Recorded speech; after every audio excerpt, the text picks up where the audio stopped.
my ragtime gal.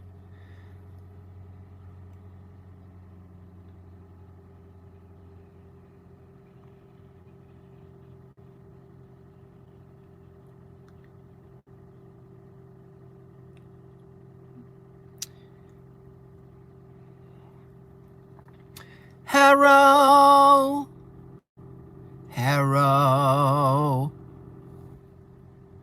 I just had to post that clip of Rogan on my Instagram. Listen, Rogan, you're like almost 60. You know, jizzing in dudes' faces is no longer like a adequate joke level of a joke, okay? That's at tops, 20s, 25, 30-year-old, maybe. I mean, even a 30-year-old.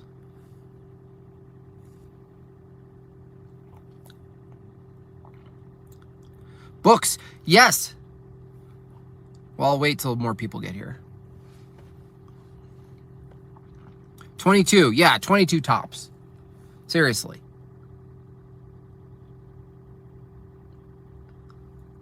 It's like there's a correlation between degeneracy and sort of stunted maturity.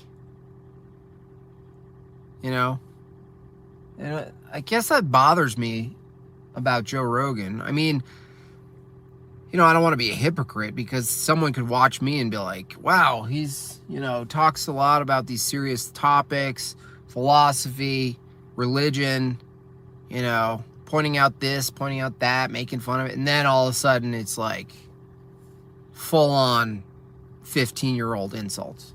Okay. But, yeah, Dave Chappelle, I mean, that's not even a funny joke. I mean, that's actually when I turned it off, too. People are like, oh, you're just judgmental and you turn it off. You don't even watch the whole thing. I'm like, if you start off the entire show being like, I was molested by a priest and I came in his face. You're like, what? What? Why am I watching this? Anyway, so 33 people in the chat. Illuminati confirmed. So the books should be in my hands tomorrow. I will definitely take a picture of the massive stack of them. And so, honestly, I'm very happy. I mean, obviously, I'm pissed because they're so late, and you guys should be slightly, slightly irritated. But I actually thought it was going to be worse based on some of the propaganda I've seen about shipping here and there. So I'm very happy. And Megan mostly did almost all of the prep work. So, everyone who pre-order, there was a cutoff date.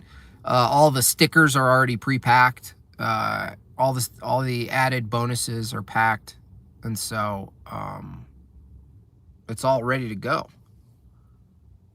Comes with a print, special Jim Bob print. So I'm really excited, and we're going to be able to get that all out. Again, there's probably 1,500 books that need to be go out to you guys, and the rest I'm going to try to turbo sell them. Probably do something with Gab. Hopefully, I feel like that's a great platform for me to do a funny commercial and get in there and get this, because I got to move on to the next project. I can't have things sitting around.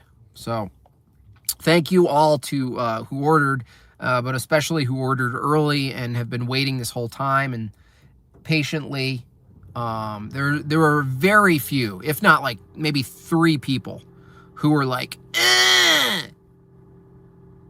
who made that sound, but in the form of typing. And then I was just like, I don't care. Because it's one thing to be like, Jimbo, I was really expecting this. And me being like, I'm so sorry. It sucks. Procrastination, shipping problems. I'm really sorry. I promise it's going to be worth your wait. It's going to be great to have a copy of this book. That's different than being like, I mean, that's all it is.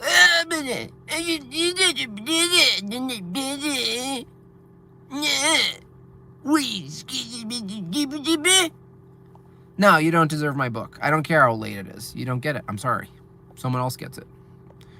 I don't even ask for, for some of the people who complained in that particular way. Again, it's not against complaint, because obviously service is important. The care, the attention, and the acknowledgement of the frustration, all of that's very important. But for the people who reacted the way they did, again, there's only like about 3 of them. I didn't even ask if they want to return. I just refunded them right off the bat. That's why I could never be a ruler. Because death would happen so quickly. So quickly. Like unjustified executions.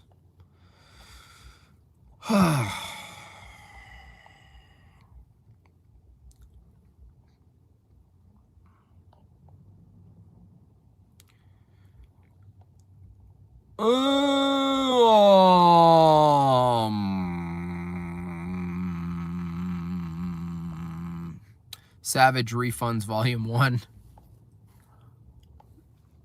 So, yeah, no soup for them. Exactly. I don't care. I don't make a bunch of books. It's not my full-time gig. It would be great, but I print very little books. So it's not like this thing where I'm like, any order matters. I'm like, no, there's 3,000 people that I want to matter. And I want them to make the book matter. And I want them to have the book and want the book. It's not like, it's probably not a great business model, but I don't care. Because I'm not selling sheets, folks. I'm not selling sheets, folks.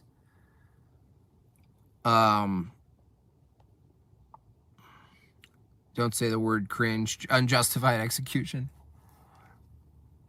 What do you guys want to talk about? You gotta ask me questions. I have nothing planned.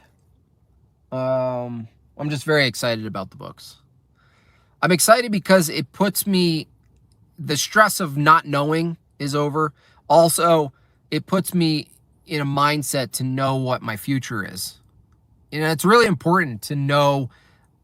You don't have to tell the future or know exactly, but to have a future that you're looking into, where you're useful and you're being of service and you're doing something and you're moving, is really important. So, that was like the biggest effect it had on me. It wasn't just like letting people down with like being very late. It was that I wasn't fully being used up. That's what like men really desire. That's why like modernity is a kind of bad in many ways against men specifically, because even women, like they're the standard traditional roles of both, the relief that they get from technology really pulls them away from the ownership of their craft and their work and their sweat and their blood and their tears and their traits. So I don't know how to battle that. You can't just, you could just become Amish, like on the spot.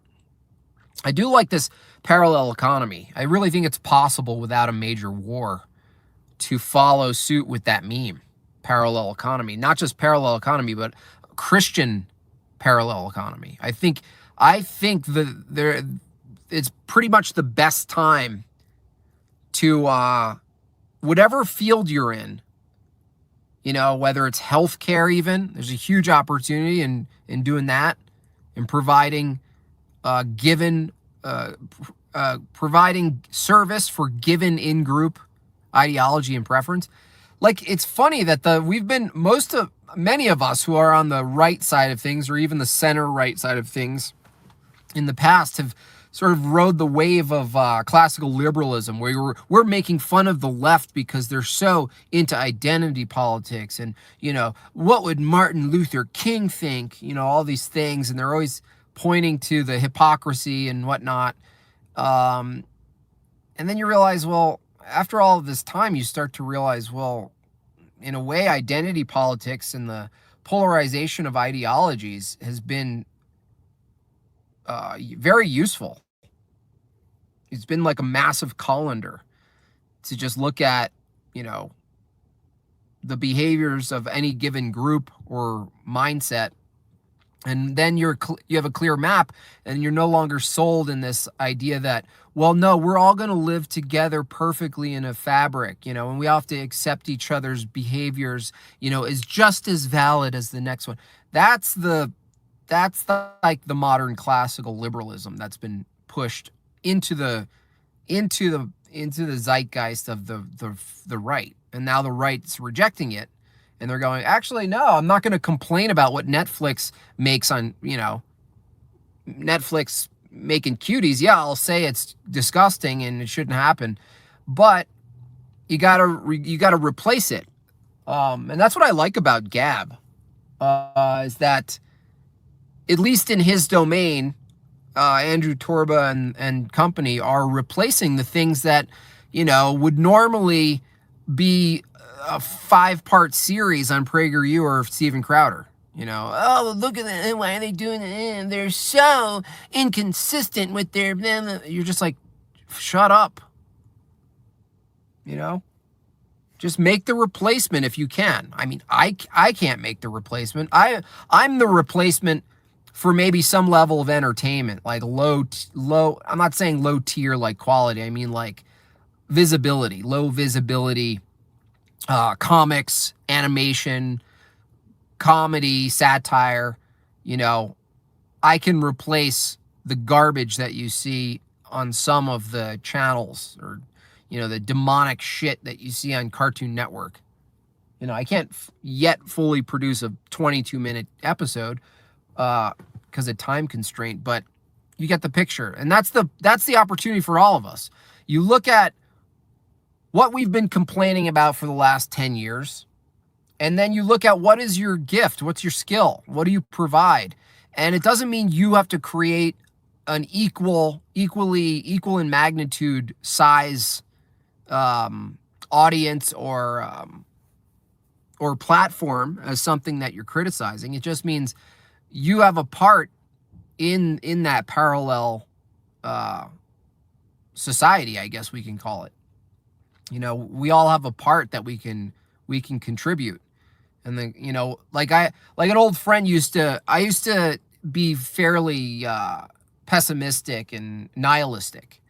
And my friend would say all this shit going on, and I'd say, well, what can you do? And he said, exactly. And I was like, what?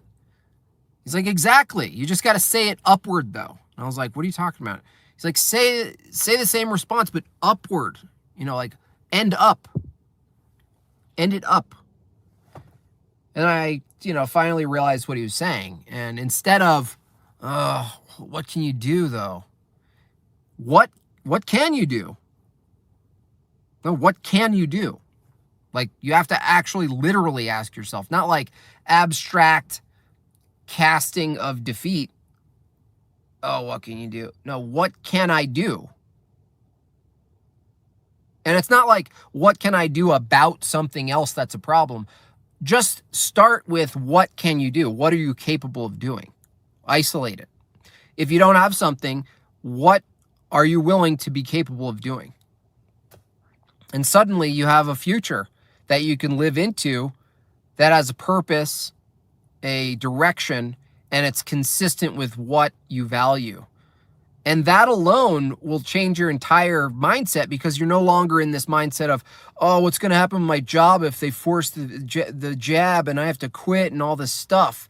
Well, no, you make your choices based on the hope and faith of a different future, and you trust in God in that line of action, because your actions are consistent with faith. So what do you have faith in? What do you have faith in? It's all faith-based. I mean, anyone who's submitting to all this nonsense is also living faith-based. Oh, if I just take the one jab, I'll be safe. That was faith-based. It was wrong. Oh, if I take 5 jabs, then it'll be good.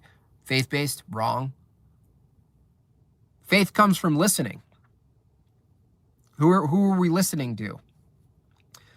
And then you start to open up what's really possible. And not only what's possible, but you start to realize that it's basically the best possible time. That the opportunity to bring forth and to live toward what you want that's consistent with your value, in my case, Christian values, it's the best opportunity because it's contrast with a reality that's basically pushing the opposite direction overtly. I mean, if you're a creator and you're like, oh, comedy's dead, and you're a comedian, you're missing the entire opportunity. It's actually in favor for you to bring it if it's dead. If you're an artist, if it's architecture, if it's writing, if it's making movies, oh, these movies are so good. That's great.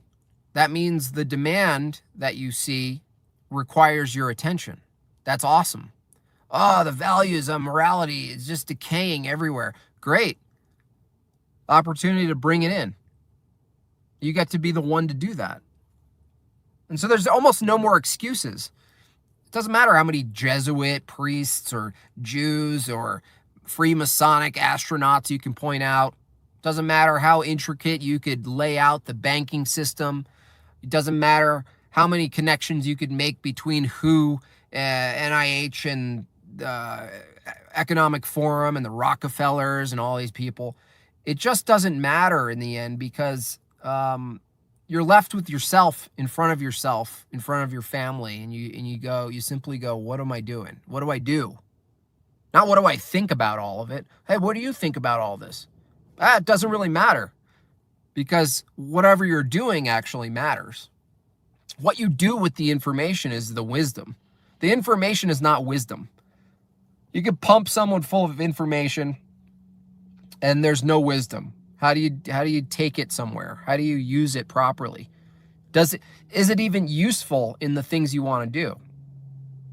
I mean, a simple question I always ask myself is learning about a chimera farm, half human hybrids, it's happening. Okay, that's cool. Fine. Point out what's there, point out the inversion. I'll be okay knowing about it. But will it make me a better father? Does it add any other distinctions to my personhood as a father, husband, brother, son? It doesn't. Because all of the codified behavior, the prescription is all biblical.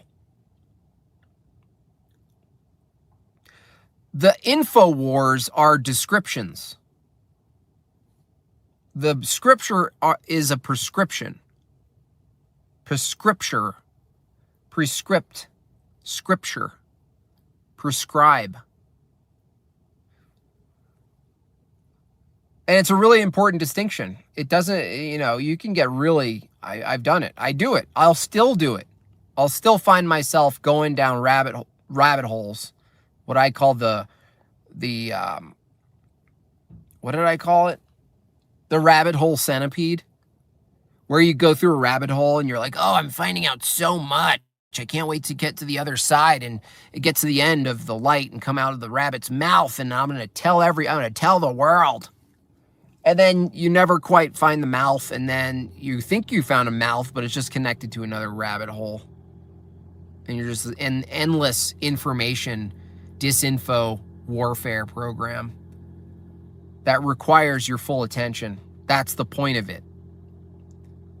It's not designed just to confuse you. It's designed to hold your attention away from what you're building, what you're doing. There's nothing about a camp or a chimera farm that's going to make you better at building a wall or a fire pit or learning how to make a barbecue out of a log which is really cool, by the way. You drill a hole or cut a hole in the bottom section of the log straight in, and then at the top you drill a slightly larger hole, and then you stuff the smaller hole with, you know, kindling and small flammable pieces of wood and paper or whatever. You start it, you light it up, and then it burns from the inside, and you basically have a temporary barbecue that's standing upright that you could put a pan or anything directly on. It's pretty cool. I mean, you still have to have fire, by the way, but the end of the rabbit hole's a rabbit hole. Yeah, it's just a bunch of rabbit buttholes connected, and you get into the shit, and you think you know, it's just a tube. It's an information tube. You know, The Tube. You ever watch The Tube? Hey, I'm gonna watch The Tube. Yeah, I get it. It's like a tube amp, but it's also a tunnel into hell.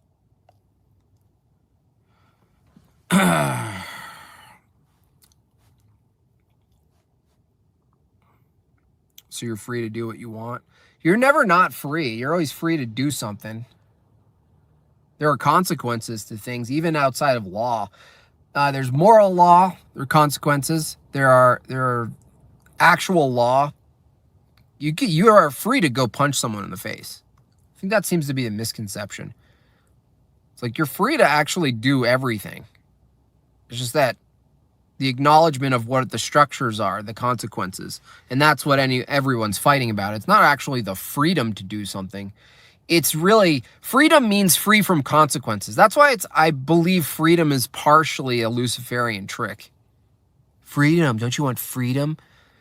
If you really are spiritually in tuned and you read enough of the Bible, which I admittedly don't read enough, I'm very selective. I actually look for scriptures that relate to my day, which I don't think is terrible, but I think there might be something further to gain if I just do it in some sort of order. Anyway, we're never free, like truly like free, because the only free is free through spirit, through faith.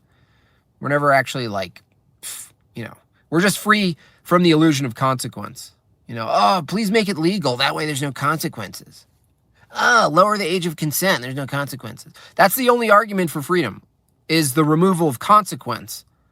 And that alone, if we just operate that way, we're leaving out the biggest part of our, you know, the most important, if not maybe the only important part outside of just, you know, pragmatism and logistics is your morality, your behavior. You know, people seem to think if it, you know, internally, if you make it legal, then suddenly you're free from the moral implications of something. And I think we've learned through history that can't possibly be the case, because it's not even logical. Free falling, pretty much. I like Tom Petty.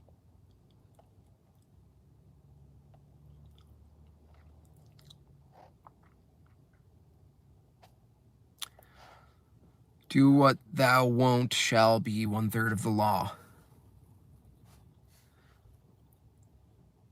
I used to, when people told me I had white privilege, I used to respond and tell them that, what is it? Possession is 9/10 of the law. And why would I get rid of something that is advantageous to me? Huh? Why would I do that? Cajun Calvin. My last name is Fontenot. Did you guys know that Cajun was just a lazy derivative of the word Arcadian? Like, they didn't know how to pronounce. They didn't feel like it. I didn't verify this, by the way, but I trusted the person who told me that the Arcadians were there, and they were like, damn Cajuns, Arcadians. Caden, Caden, Caden.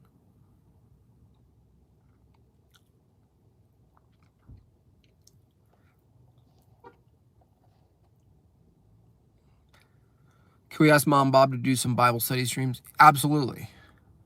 Yeah, we just keep pushing it. It's just like with everything going on, books, paintings. I mean, every time I'm free to do something, I'm not complaining. Someone orders a painting, and the painting I just finished, the very cool one with all the people. I mean, for those of you who bought one, I think it was like $350. Now I know that that's like $1,000 value at least. But it's fine. I enjoy painting. I'd rather it on people's walls and out there in the world. Arcadian Pinball Wizards. Not Arcadian, but Acadian. Okay, thank you, stand up. Acadian.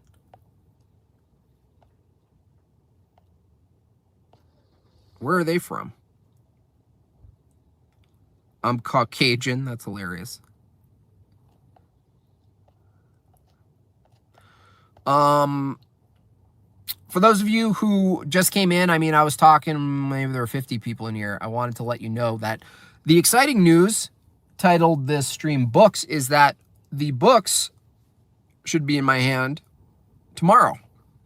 So your long wait is over, and we will be ferociously attacking the packaging and shipping tonight, Saturday, Sunday, Monday. We're not going to stop until those books are in your hand. I have to sign every single one. That's right now, that's 3,000 signatures with a little gay silver marker. Yeah, like Indian.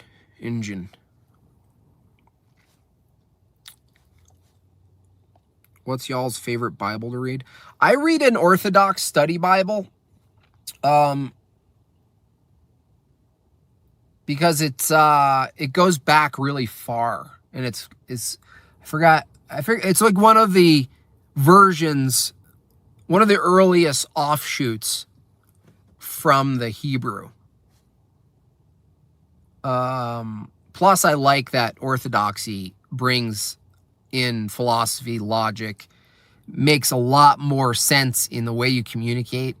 Your theology gives you the language, proper argumentation. Not that you can make people believe through argument, or make yourself believe through reason or logic, but it's useful because I think, at least for me growing up, it wasn't wrapping my head necessarily around ideas. Of course, that's always an issue, especially if you don't have a proper language. If it's not based in logic, if you can't reason and logically ground and talk about the concepts, the concepts, even the scripture, or the existence of all of these immaterial absolutes we interact with. I went to some born-again Christian church, in Catskill, New York. Pastor James Finn probably had a fake Southern accent. He had a white ponytail. He had a red Fender Strat that he never really played, but he kicked across the stage like Johnny B. Good. We had a push-button stage that opened up like It's a Wonderful Life. There would be these big celebrations. All the rich people were in the front, all the poor people in the back. They'd always have some epileptic on hand to roll out like they were possessed by a devil. Some of them may have been, but definitely some of them weren't. They actually just had some mental problems. I'm not saying they weren't maybe brought on by evil at some point in the lineage, because that's possible too. The curse can go back. The sins of the father, I mean, who knows how far back we can go. To Adam. But that's why having the proper language, that that actually is what brought me back to faith, is the argumentation itself. It didn't give me my faith, though. My faith was just, I was rejecting faith, and then I realized that I still use faith even in the rejection of faith in God. And that's one of my favorite counterpoints to atheism or materialism, is that it's all faith-based anyway. It's like, you know, you don't get to sit around and be like, I only trust what's evident. You're like, no, you don't. You just don't. You have faith in a whole game called we're humans, we can interact, and you know, we have access to absolute truth and knowledge, and we apprehend empirical truths, and all this whole game that we're here playing. You know, truth is real. It's not just a concept. It's not just some useful interface to make our lives meaningful, like we're learning something. Of course, that would be, you know, absurd and self-refuting. So the faith in that you exist, that you're a unique being, faith in meaning and language and math and the regularity of nature and induction, and you're never without faith. That's why an atheist could never answer the question. When I just simply ask, you know, do you have faith in anything? And they're, no.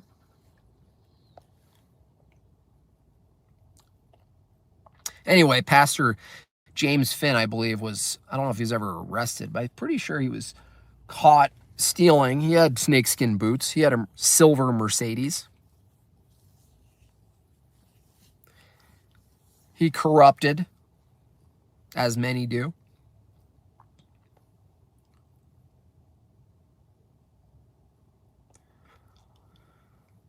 Oh, word, I just bought volume 3. John Wayne, thank you very much. Lucky John Wayne will not have a long wait. So having faith in something requires faith in something else. Yes, for anything, for any claim, for any anything that you even perceive to be true, that's worth describing, relies first on the assumption that at least one thing, at least maybe two things are true. I mean, for all of us, it doesn't matter. It's the things we assume to be true is the entire category. Again, meaning, language, math, laws of logic, the concept of truth, that it exists at all. There's no evidence. You know, it's not evidence-based. And it's all assumed, you know, like it's all assumed, you know. Of course, Christians don't assume it. We know it in our hearts. It's given to us. It's been provided to us, not to know the world. The only real reason to understand the world and apprehend any sort of correspondence truth or material scientific truth and understanding the cause and effect of things and seeing the glory is to see the glory of creation, the handiwork. And the only use of given a reason and logic and philosophy is to lead us and support faith, to know the mind of our creator. No, I don't mean mind like we know the entire mind of the creator. I mean, we can know the elements that were given to us. Just enough to have faith, just enough to know. But still, faith required. If it was all very clear, which it mostly is, it's clear enough. It would be antithetical to faith if it was just clear enough for everyone, because then the test of morality and faith would be abandoned. It would be diminished. It wouldn't exist. And that's like the funny argument from an atheist. Well, if God existed, why didn't he make himself so damn evident that I didn't have to even question his existence? That's antithetical to faith. That's entirely contradictory to the entire purpose.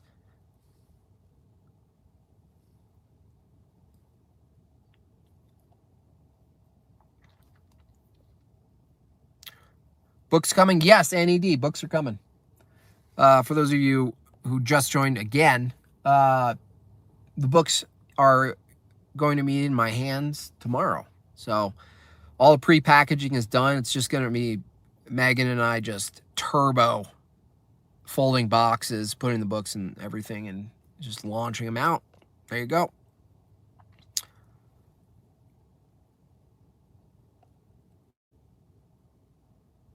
Jimmy James, you got the first pre-order. I hope mine gets shipped first. Absolutely. I wonder who got the first order ever. That's interesting. I never looked into that.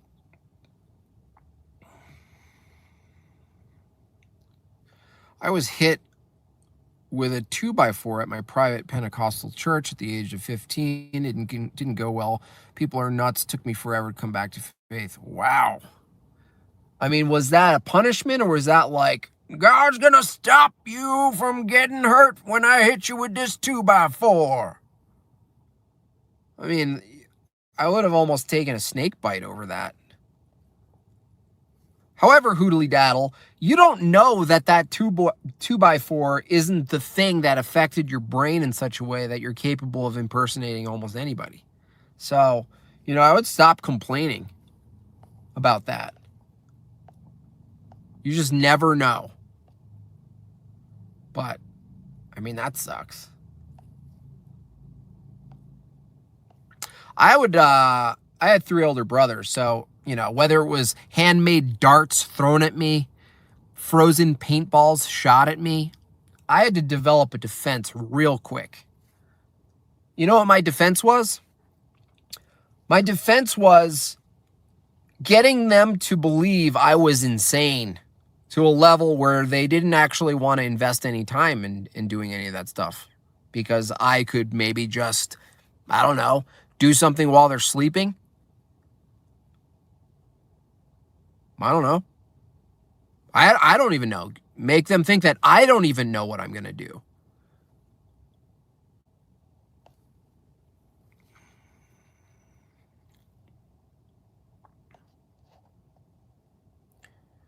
Two by four is what's needed for a good JLP. Yeah.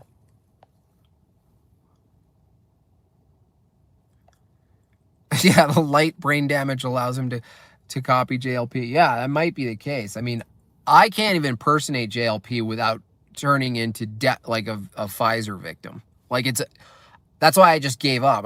Not only did I hear Hoodly Daddles and I was like, oh, I quit. But it was like, I just kept reviewing my own, and I was just like, is he white? Is he white? I'm like, wow.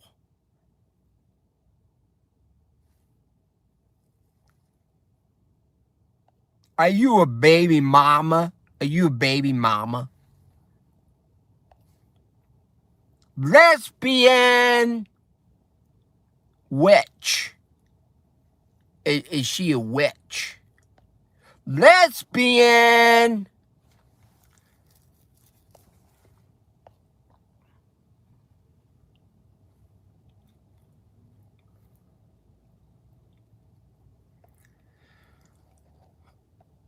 My daughter already got a boot thrown at her. Yeah. My son got put in a long... Yeah, I'm a little bit afraid of that because my daughters are already very rowdy. Like, Isla can lower her eyebrows a lot. Like, she can do this face where it's almost like her eyebrows cover her whole face. You just see downward shaped, like, scary eyebrows. And she'll, like, hold a baby behind her head ready to throw it. And I have to, like, walk her off down from the ledge. Like, don't throw the baby. I do have a trick for you guys, though, for those of you who are parents or will be parents. Teach them early. I do this trick where I go eyebrows up. And if they're mad, I tell them to put their eyebrows up, and they can't help it. They just start laughing, and their eyebrows go up. It's really hard to stay mad and in a fit if your eyebrows go up. Try it. It's nearly impossible.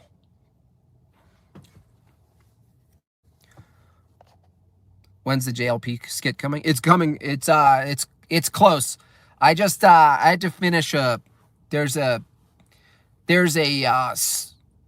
secret cameo, I should say, that I had to prepare for. So problem is when I start, I get all these other ideas and then it never ends. And then I'm like, ah, shit, I got to finish this. And then more stuff is added, but I'm going to concentrate on the books really quick first. And that'll be that's second in priority for me. Lesbian. Anyway, I got to go, you guys. Thank you for, again, for everyone who waited patiently. Almost 98% of you were just so gracious and patient with me, for, I still am even though I can blame it on Karunka, it's just like, I should have foresight in knowing we were going to have some economic leverage hostage scenario, and I just avoided it, and I was like, eh. So, but luckily, I have just an awesome group of people that, understand and don't care, and they're going to have an awesome book. Shades Bear, thanks, Jim. Have a great stream. Yeah, thank you. Lesbian! Is she a witch? I'm doing good. I'm doing great.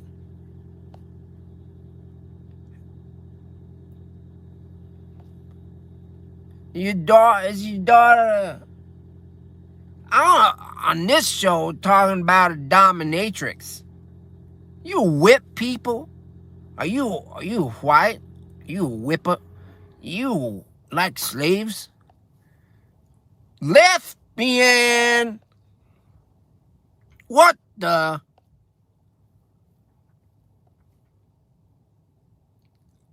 What's that say, Hoodly Daddle?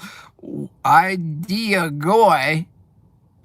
What? I wish I knew what that meant. But whatever you meant, I heard it in your voice. You've been smoking pot. Report.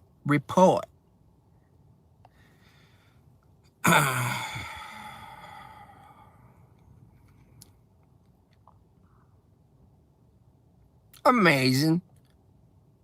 I'm doing good.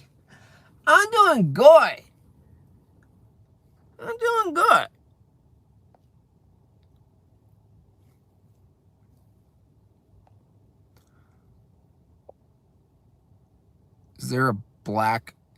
There's a black Owen Smith. Oh, like a real Owen Smith. Is my schmeckle cut? No. Or is that something that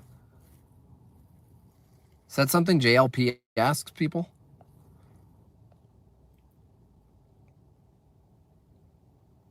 No man is good. Are you a slut maker? You slut maker?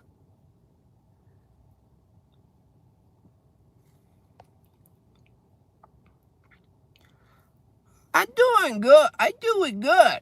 Good.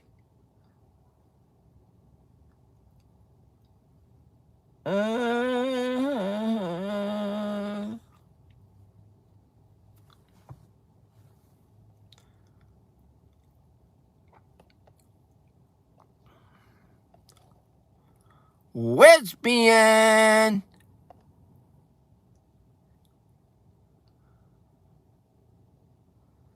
Is there a black Owen Benjamin out there? I don't think so. I mean, I wouldn't equate someone like Barricade Garage to Owen either. But there might be, and he's just not a personality guy, like someone who puts himself out there on video. I'm sure there is. It's just like some guy in Louisiana, probably.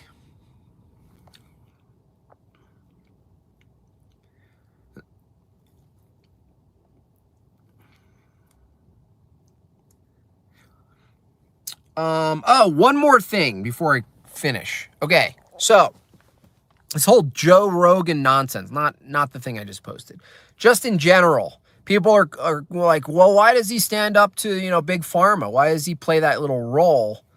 And And you have to understand, if you hadn't watched the video that I linked in a previous episode called Toe, his investments, the whole Onnit thing, the whole Mind Bloom, I don't know if he's connected with Mind Bloom, but all these various mushroom, psychedelics, hallucinogens, DMT, ketamine, controlled psychedelics. He's in that ground floor of that economy. He's a cultural spokesperson. And so you'd ask, well, why, like that is pharmaceuticals. Why is he battling this company or that on vaccines or what have you?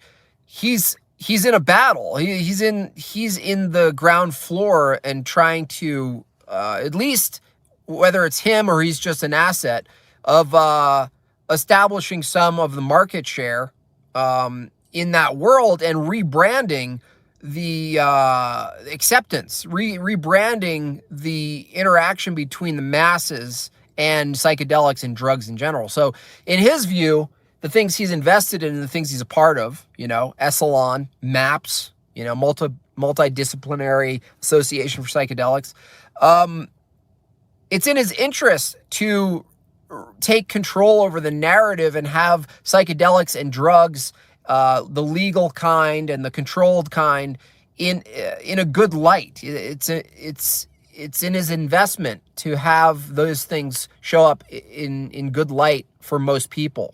And so looking at, criminal firms like Pfizer or any of these other giants, that's not only market share and dominance, because if that opens up, they can simply dominate and offer the same crazy shit. So he's trying to take it away from them, and he's in direct competition, not only financially, but culturally. It's a cultural thing. That's his influence. It's not just strictly financial. It's about how do you rebrand the culture, the same way the CIA sold hallucinogens and all this free love and, free your mind, man, and all this bullshit. Terrence McKenna worked directly for the FBI and public relations. That's who Joe Rogan is. Like, not metaphorically. It's literally who he is. It's his function, provably. And so when you're confused, you're like, what? But why would he talk out against Pfizer or talk out against this or that and, speak out against CNN lying about ivermectin and all this stuff? It's because to step forward and rebrand the cultural identity of psychedelics and drug use in general, you have to villainize the leaders, the ones dominating the field, the monopolies. And so he'll always demonize the monopolies because, not because they're monopolies, it's not because they're a bunch of liars. It's because he's an asshat to the emerging sort of free market arm of psychedelics. And they will be, in the next 2 years, you're going to look around and go, whoa, how did all of a sudden we're just seeing psychedelic billboards on the freeway? Like, it's because the branding, they're going to do it in this way that it's like a technology. It's like not sold as a drug. It's sold as like a technology sort of interface program, like Mind Bloom. It comes with an app, and it's all about helping. It's all about performance. It's going to be sold in the realm of performance drugs, not help you drugs, or not blood thinner. It's not that paradigm of health, like responsive health. It's going to be sold through performance enhancement. Changes the entire dialectic of pharmaceuticals and psychedelics. Anyway, don't be confused. I gotta go.